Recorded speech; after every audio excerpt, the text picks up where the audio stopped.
Gautham Jayas మనతో ఉన్నారు. ఆయన రాజకీయాల్లో చురుగ్గా రావడానికి క్రియాశీలకమైన పాత్ర పోషించడానికి ముందుకు వచ్చారు. I request Gautham Jayas garu for his valuable address. Thank you all very much. Thank you for your time. My name is Gautham Jayas. Thank you for the introduction. Thank you for the support of everyone here in the NATA program. I recently contested for the United States Congress in New Jersey. And if I had won my election, I would have been New Jersey's first Indian American congressman. Now, I have some good news. The good news is that I lost my election. And the reason that's good news is that means that one of you, somebody in the audience, might be the first Indian American member of Congress from the state of New Jersey. Let me take just a minute and tell you something about my background. I grew up in this country. My parents, like so many people in this room, came from India. And they came here and they set up a community in this country.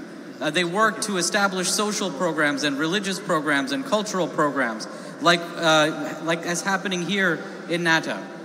And I grew up in this country in the next generation. And that gave me an opportunity to do so many things because I had it easy.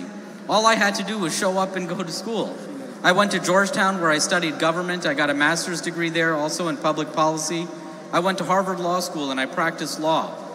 And I saw my responsibility to pay it forward because the generation that came before me did things like this.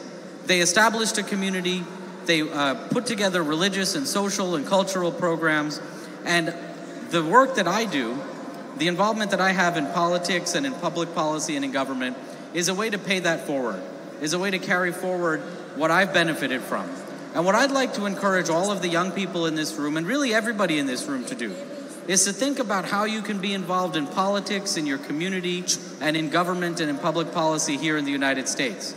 Because there's a saying that if you're not sitting at the table, then you're on the menu. And for far too long, our community has been on the menu. You know, there's a serious issue right now with H-4 visas. There are serious issues around the processing time for green cards. And those issues just don't get the recognition or the priority that they deserve in Congress because our community is not at the table. And so we are on the menu, as it turns out. And we're here in Philadelphia, which I think is a fitting place to be because 242 years ago in this city, people signed the Declaration of Independence to say what it means to be an American. And one thing that I just want to encourage everybody, the young people in particular, but everybody in this room, is that we are all as American as anyone else in this country. Because what makes you an American is not the color of your skin, it's not the language that you speak, it's not the country that you come from, it's not who or how you pray. It's the words that they wrote 242 years ago that we hold these truths to be self-evident that all of us are created equal. And we believe in that in this community, we believe in that in this country, and there's so many people throughout the country that would benefit from our community, from our younger people in particular's involvement in politics, and that's what I want to encourage all of you. Because as I said earlier, if you're not at the table, you're on the menu. For far too long, our community has been on the menu, and it's about time that we had a seat at the table, and as Barack Obama said, to fight for a seat at the head of the table. So to all the young people in the audience, I hope that you can learn from my example. And so the next time there's a ballot, the next time there's an election, and the next time there's an election, the person on the ballot from our community wins that election and is the first member of Congress from the Indian community in the state of New Jersey. Thank you all so very much. Thank you. గట్టిగా ఒకసారి చప్పట్లతో వారిని అభినందించవలసిందిగా కోరుతూ యువత రాజకీయాల్లోకి రావాలన్న పిలుపుకు స్పందించి వచ్చినటువంటి యువతందరికీ నమస్సులు.